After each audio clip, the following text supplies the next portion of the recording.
Moderna says booster shots are going to be a fact of life, whether you want them or not. Amazon pushing back its return to the office until next year. And Love Hate 8 featuring the worst thing I've ever drank. Fry Talk, Need to Know. Let's go.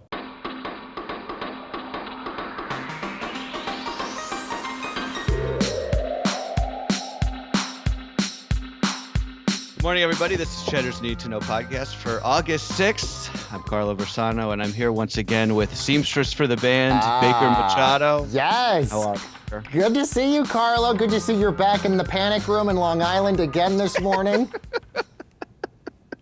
Oh, you're killing me today, dude, and it's only 6:20. I know, right? And I've only had at least half a cup of coffee this morning, so you should see me in the next hour or so when I'm at least fully caffeinated today.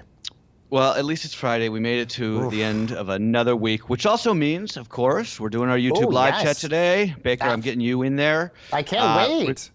It's going to be fun. 9 a.m. Eastern, youtube.com/Cheddar now. There's a permalink for the actual video, which I will tweet out when I get it. So, yeah, come join us. We'll talk about the news, Love, Hate, 8, whatever else is on everybody's mind. How does this work? Do they just, send us questions? What is this? What happens here? It's a live chat. People talk. We talk back. Wow. So do you talk while writing back to them on YouTube, or they're just watching us on YouTube? And they're watching it as though it's a live podcast. I know. I'm asking these questions like I'm an old man here for. Yeah. Don't worry. It's self-explanatory. All right. I can't wait to do this happening at 9 a.m. Eastern time today. But with that, Carlo, let's dive into the headlines. We got a lot to start with this morning, and let's start with the developments on the vaccine front. Moderna is saying that their COVID vaccine remains highly effective for at least 6 months, but they're starting to see a decline in antibody levels after those 6 months, particularly against the newer variants like the Delta variant. The biotech companies saying booster shots are probably going to be needed in the fall and the winter, though that's still not the official recommendation that is coming from the CDC just yet. Meanwhile, Novavax has once again delayed the FDA application for their vaccine. They're now saying it could be ready in the fourth quarter of this year. The Novavax vaccine is being eagerly awaited in countries that did not buy up big supplies of those mRNA vaccines, Carlo. Yeah, we really need Novavax, and by we, I mean the world. Yes. Clinical trials have shown it to be about as effective as the Pfizer and Moderna shots with similar sort of minimal side effects. But it also uses a more time-tested vaccine method, something called recombinant protein. So it's not an mRNA vaccine. That's important because maybe it means that some people who are maybe on the fence about getting the Pfizer or Moderna shots because it's a relatively new technology, maybe they would be more inclined to get the Novavax shot, although I don't know. I could only hope, I guess. Yeah, and by the way, the Moderna news, not unprecedented. I think we were expecting them to say something similar about potential booster shots, that those are basically going to be in the foreseeable future for all of us. Pretty much every year that you get your flu shot, just because the variants are going to continue to change. And so you're going to need to have your shots essentially updated for those variants out there. But I think that is interesting given the fact that the FDA, or not the FDA, the CDC has effectively said, don't get those booster shots just yet. We still need to at least give shots to other places around the world. And if you do have a booster shot, we need to at least get it to the elderly first. But you have to remember, Carlo, healthcare officials and those that are a little bit older started getting their vaccines December, January, February. So we're going on 5, 6, 7 months for a lot of these people. And as Dr. Fauci said the other day, they're expecting 200,000 cases potentially in the fall a day. You'd have to be a little bit nervous if you're thinking, oh God, I got my shot 6, 7 months ago. Am I protected and safe at least for the fall? Yes, exactly. That's a very good point. All right. Meanwhile, Amazon, on the topic of COVID, is now punting their return to the office for corporate employees now at least until next year at the earliest, and they're blaming the resurgence in COVID cases. The announcement follows Microsoft, Wells Fargo, and BlackRock, who have all delayed their office reopenings at least by a month. Now they're all looking at least until the end, potentially, of October here. Did you see this news from CNN? Oh, CNN boss Jeff Zucker fired off an email to employees yesterday saying that they terminated 3 employees for coming into the office unvaccinated, saying that zero tolerance policy. Like if you come in unvaccinated, you're fired, period. Wow. that's real leadership, I think, and that's something that I think a lot of executives in our business and others should take note of. As for the return to the office, I don't even know anymore. I don't even know. I mean, I dipped my toe in. I was going in for a couple I weeks. remember. I'm full. I'm ready to go back full time after Labor Day. But now I wonder, is that even going to happen?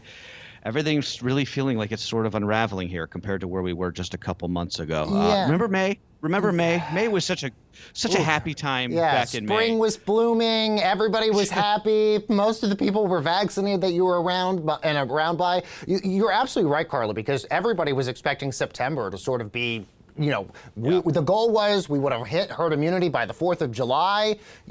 Everybody would have had the summer to sort of like get their gears together and get back to the office potentially in September. Now the Delta variant's just changed everything now.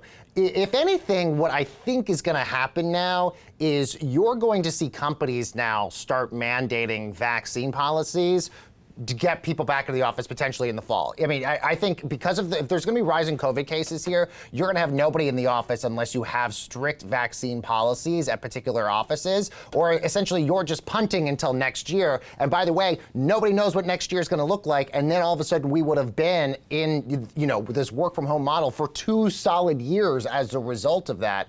What does that do to company, advocacy? Is everybody working really well? All of that stuff. Everybody's just basically flatlining for the last little while. So I really feel like you're going to start to see more companies take basically this aggressive approach like Jeff Zucker, not necessarily saying firing employees, but saying, look, if you're coming to the office, you have to be vaccinated.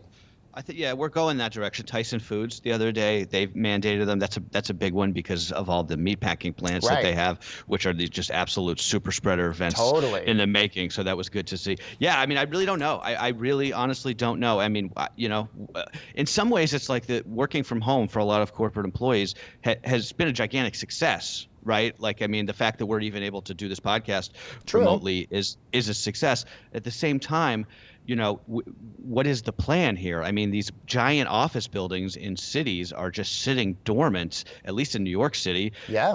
I mean, what does that mean for the property taxes, which are the biggest revenue source for a city like New York? What does that mean? As Jill and I always talk about, like the coffee cart guy on the corner, the lunch place, the restaurants. I don't know. Everything is just so scrambled. I really don't know what to think. And look, New York City, I think, really changed the game here when Bill de Blasio effectively said, if you want to do anything in the city, you have to be vaccinated. I think that gave, and then even the Washington Post, we should say, the Washington Post has probably, we were just not criticizing, but we were just talking about Jeff Zucker firing 3 employees. The Washington Post has one of the most stringent vaccine policies out of all of corporate America. They're requiring their employees to be back in the office, and they're requiring them all to be vaccinated, or else they lose their jobs. So I'm not even saying that companies should go as far as the Washington Post here, because I feel like there is a middle ground where those that don't want to be vaccinated for their particular reasons can continue to do the work from home model. But I really believe that if you're going to get employees back into the office and making them feel comfortable and feel safe to be back in the office, you at least sort of have to have some sort of vaccine policy to say, at least for now, at least for temporary, this isn't permanent, but at least for now, we want to implement a vaccine policy. Yeah. Well, yeah, it's only, I mean, given that we know what we know about how Delta is breaking through at these, bigger rates than past variants, it's only fair to the people who are in the office, people like, like you guys, for instance, like you and Jill, who are going in every day, that I think everybody be vaccinated. Absolutely. All right. Meanwhile, let's talk the Olympics in Tokyo. The men's track team, my God, Carlo, is in danger of failing to bring home a gold medal for the very first time in history of the modern Olympics, and that's dating all the way back to the 1890s. After a meltdown in the relay final that track legend Carl Lewis blasted as an embarrassment, no American medaled in the 400-meter final. Now, they've got 3 chances left. The 5,000-meter final, that's happening this morning, and then there's 2 more races on Saturday. We were talking on Between Bells yesterday, maybe as Americans, there's an expectation in certain areas, maybe gymnastics, men's basketball, women's soccer. There is an expectation, I believe, in this country that you should at least medal, at least get bronze, because you're the best of the absolute best. But I think a lot of people also forget men's track and field has always medaled literally since the dawn of the existence of the Olympics. And it's so crazy to think that they potentially would not be. Yeah, well, it's a little bit better on the women's side, at least. Yes, Allison true. Felix is going for her 10th Olympic gold in the 400-meter final. That hasn't happened yet. No, that happens in a couple hours. Should she medal, Felix will match Carl Lewis as the most decorated American runner ever. And she's doing it as a new mom this time, which is awesome. She, of course, has been a familiar face on the track. She's medaled in every Olympics since she came onto the scene in Athens back in 2004. And by the way, we should also note the women's track team doing really incredible, and they're also doing it without one of their best runners in Sha'Carri Richardson as well, who everybody knows would have basically been blowing away the competition if she was able to actually perform in this Olympics. Yeah, what a joke that was. Oh, absolutely. And that's obviously going to be a policy they're going to have to fix, given the fact that the evolution of what cannabis is in this culture. Meanwhile, an update on what's happening out west with the wildfires, Carlo. The massive Dixie Fire burning through Northern California has now destroyed the small gold rush town of Greenville, reducing much of the historic downtown area now to just complete ash. That fire has been mostly burning in remote areas, but strong and incessant winds have now sent the blaze towards populated areas in the Sierra Nevada. Now, several other of those small mountain towns are now at risk, the same ones that have been under basically constant threat since that catastrophic campfire back in 2018. And when we look at those visuals, Carlo, of areas like this, it looks like it's a war-torn area. It looks like a completely desolated, war-torn town. Some of the reporting from that town of Greenville, I read yesterday that I thought was like astounding, was these firefighters were talking about how they're not only just fighting the fire, they're also acting basically as like police trying to get people to evacuate. And you have a lot of these residents who are come out of their houses with their shotguns in their hand, like, I'm not leaving. And it's like, these guys these firefighters out there are already doing yeoman's work trying to deal with these blazes, and having on top of that to also try and have to forcefully evacuate people from their homes. It's like, let's give these guys a break. If the climate change headlines seem a little more apocalyptic than usual, brace yourself for next week, everybody. On Monday, the IPCC, that's the UN panel in charge of assessing the science of climate change, they are going to release the first of the new comprehensive report, the first one since 2013, and it's expected to be bad. It's expected to show that the pace of global warming is accelerating more quickly than pretty much anybody anticipated. But the previews are also suggesting that we're also going to, the report is also going to show that there's time to keep the goal of 1.5 degrees Celsius alive. Remember, 1.5 degrees Celsius is really the new benchmark here. Once we get over that, all bets are off. Yeah, no, listen, that's a really good assessment. And also, given the fact that, like, carbon capture, you're seeing a lot of these oil companies now really finally getting into an idea of, if electric vehicles are on the horizon, how are these oil and gas companies going to continue to make money? It's going to be potentially in carbon capture, which is going to be really big as well, Carlo. We went through a summer where we saw places that never saw, in the West, like in Oregon and Washington, reaching 100 degrees for multiple days that they never saw. Then we saw these fire seasons started earlier in July. Typically, fire season starts right now. So this is just a big concern. If we're experiencing this now, that means hurricane season's likely going to start earlier than before. That means everything's going to start potentially earlier next year, and it's just going to continue to accelerate in a really scary and devastating time every year from now on. It is scary. There was also a study out yesterday about how the currents in the Atlantic Ocean they're worried that they're starting to change, and that could impact the Gulf Stream. It's just, these things have all these knock-on effects that you don't realize, right? The reason why we're getting these heat domes so much is because the jet stream is all out of whack. And why is the jet stream out of whack? Well, we don't really know, but it's likely because of human-caused climate change. So this thing on Monday is going to be a big deal. Even the report this week, Carlo, that there's concern now that the emperor penguin, which is like one of the biggest penguins in the world, potentially might be on the endangered species list because of climate change, because of all of the melting ice that's happening right now. So you're right. This is sort of having this cascading effect of a bunch of different things. Meanwhile, let's talk tech here. Apple now unveiling changes to its iPhone designed to catch cases of child sexual abuse. Apple going to start scanning images stored on iCloud accounts for known child pornography. The company is using a machine learning program called neural Match. Now, this uses a complex system to basically give every image stored on iCloud its own digital fingerprint. Now, if an image matches the fingerprint of a known piece of illegal imagery, it will be flagged. So once it's flagged, a team of human reviewers would then be alerted, who would then contact law enforcement. Many other cloud providers already proactively scan their servers for child pornography, though Apple's system will do it via a complex on-device method rather than on the cloud. And this is getting a lot of praise from child safety advocates, but a lot of pushback from privacy watchdogs out there, Carlo.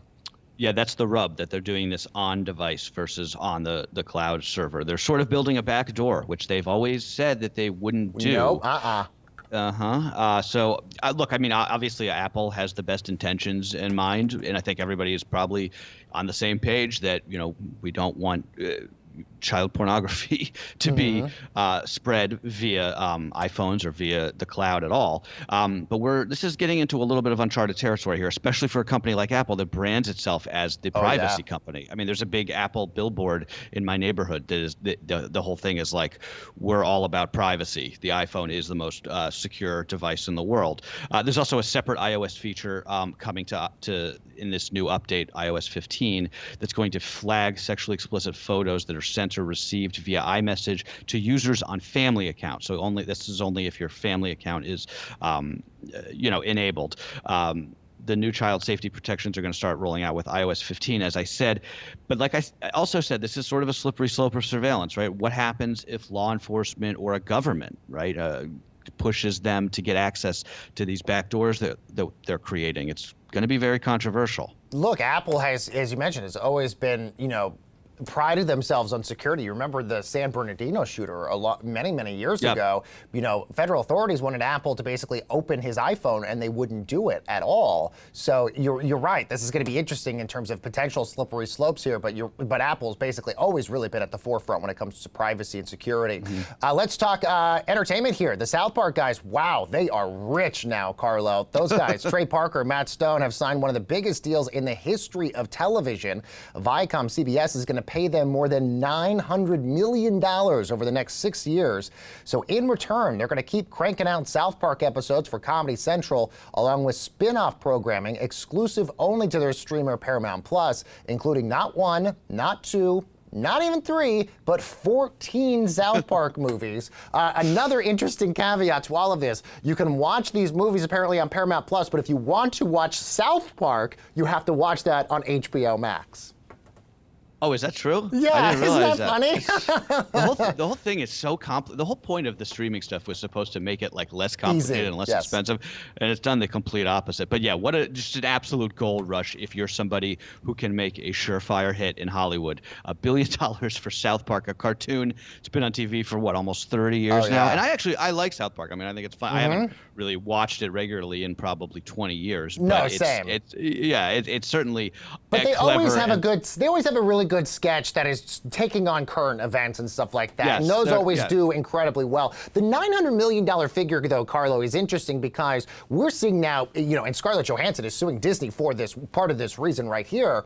These contracts that you're seeing these guys sign with streamers are so front-loaded. Ryan Murphy reportedly getting $300 million from Netflix. Shonda Rhimes reportedly getting $200 million from Netflix as well. That's because you're taking away all the back-end profits that they would be getting from syndication rights and all of this stuff. This is part of the reason why Scarlett Johansson is saying that Disney putting Black Widow on Disney Plus cost her $50 million in back-end profits of things being out in the theaters. But this is basically how every deal is now going to be done. You're going to sign these people to extremely lucrative deals, but they're all going to be super front-loaded. So you're going to have these eye-popping numbers, but really, they probably are losing a ton of money on the back end based off of South Park reruns and all those other things that could have been airing down the road. Yeah. But it's less. I mean, it's like taking the payout versus the annuity on the lottery, I guess, right? Totally. Like, that's exactly what it is. It's totally exactly what it is. It's like, how do you say no to a check for $900 million? Oh, right? Yeah. And by the way, I don't know if you've ever watched the Casa Bonita episode. People like me from Denver, Casa Bonita is like this really sort of trashy but great Mexican restaurant that has like a cave and cliff divers and all that stuff. It's sort of an institution in Denver. They filed for bankruptcy because of COVID. And then I read in the Hollywood Reporter reporter that Matt Stone and Trey Parker are planning to purchase it. So who knows if they're going to turn, because it was in South Park, like Cartman had his birthday parties there and stuff like that. So who knows if they're going to turn it into a Mexican restaurant that also has South Park characters in it, which will be interesting. All right, meanwhile, switching gears, let's talk about an epic weekend for hip-hop fans. Nas and Eminem, two of the best lyricists of all time. That, of course, was written by you, Carlo. Teaming up together for the first time on Nas's new album. The rapper released the track list for King's Disease 2. That apparently drops today. That includes tracks with Lauryn Hill, Charlie Wilson, and Slim Shady himself. Meanwhile, we got to talk about Yeezy, Kanye West's Donda. Maybe? Possibly? Potentially dropping today, though no sign of it dropping just yet. Drake also recently confirmed his first studio album in 3 years called Certified Lover Boy. That's apparently being mixed. There's also speculation Drake could be releasing that today, if for no other reason, just to spite Kanye, who apparently we've been waiting, I don't know, since Kanye decided he was going to run for president, that Donda was on the horizon of being released. Did you see there's a live stream of him in that little room in the bowels of Mercedes-Benz No, but he is milking this for all it's worth. So that it's interesting that music premiere at in Atlanta like 2 weeks ago had like 3.5 million live people tune in on Apple Music to watch that broke records galore. And when you think of like television now, I mean the Olympics, Carlo, barely pulls in 17 million people for prime time. If Kanye West is getting 3.5 million people to go to Apple Music to watch his music streaming thing, that shows you the power of what this guy has. But I also just love that he's just like, I mean, it's funny because you're basically in a bunker, but he is in a bunker in this stadium, with like this like weird bed. It looked like it came from Fire Festival, and he's just like making music inside this stadium, which is so weird, but nobody knows if it's ever coming and if this is real at all. It reminded me of my dorm room when I saw the live stream of it. Just like the cinder block walls and like the little twin bed in the corner. Just on the same topic, R&B icon Aaliyah. Her music finally coming to streaming. The Aaliyah catalog will start to hit the major streaming services later this month for the first time. Her estate had basically kept her entire music catalog under lock and key since she died in that tragic plane crash 20 years ago. Actually, 20 years ago, like this week, I think. It's been kind of a crappy summer for new music. Maybe not. It has. There hasn't been like a song of the summer, I feel like, this year, which is kind of disappointing. But on the topic of Aaliyah, and I think it's important because she still is one of the last big, huge artist that is not really on streaming platforms. She's got some songs on Spotify, but a lot of her earlier hits that she did, especially with Timbaland, are not on the streaming service because she was on a record label that went defunct. And then so basically they never put the rights up there on any of the platforms, and also her estate didn't want to do it either. I think Prince was one of the other last ones that didn't have his catalog on streaming services until just recently. So as somebody who loves old school Aaliyah music, this is great news for me to finally be able to hear her stuff. I don't know if it's on Spotify just yet, but I think it's coming here soon. A couple weeks, yeah. Okay, well, with that, let's do a little love, hate, hate.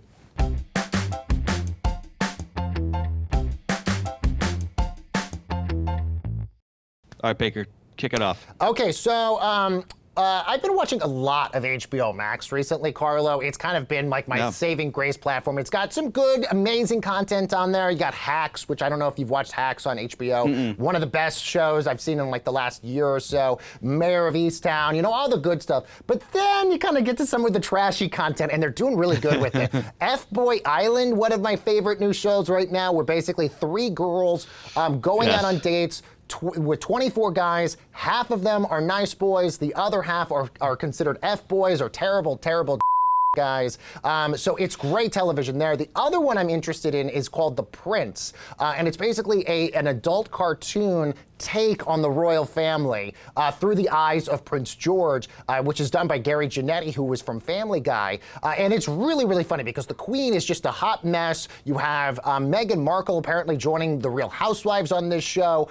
So it's really kind of like a fun, like little 20-minute sort of thing to kind of just, peace out on at the end of the night.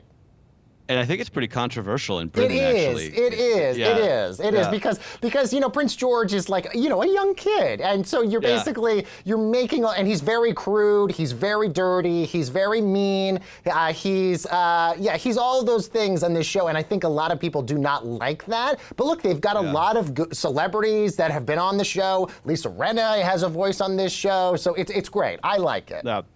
Well, you know how I feel about HBO Max. It's the best one with the worst app. I favored it. True. I liked this tweet the other day from somebody who wrote, HBO Max bravely answers the question, what if the people who designed an app effing hated their customers? And I thought that was exactly how I feel. It is true. It is true. By the way, F-Boy Island, that was a 30 Rock joke.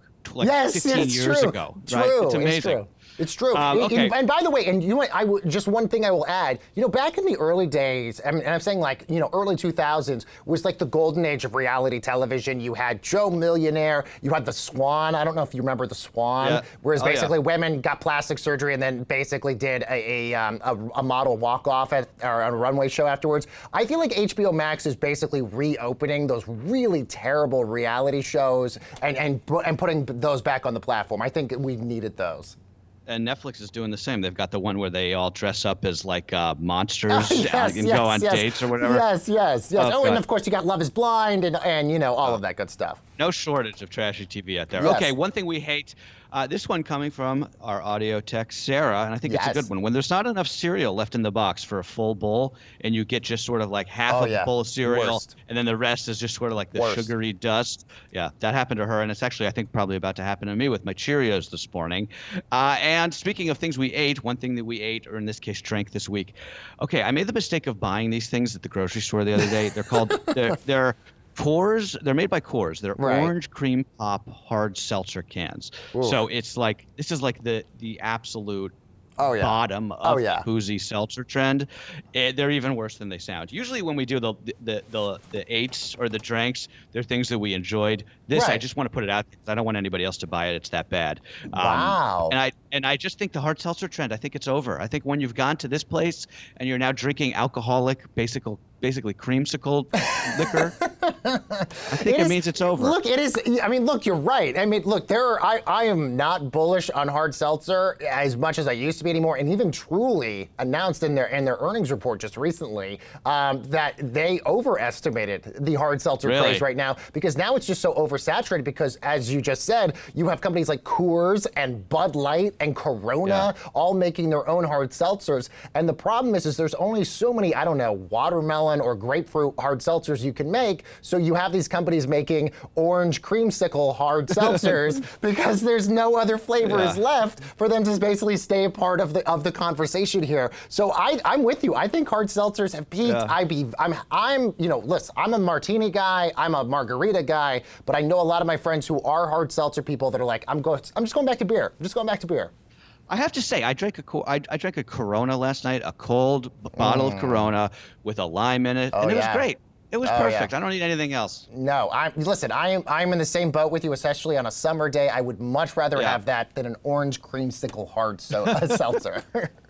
All right, well, on that lovely note, Baker, thank you as always for filling in. We love you. Love it. And we'll see you on YouTube in a little bit, guys. I can't wait. That is what you need to know. It's going to be fun for Friday, August 6th. Everybody have a great weekend.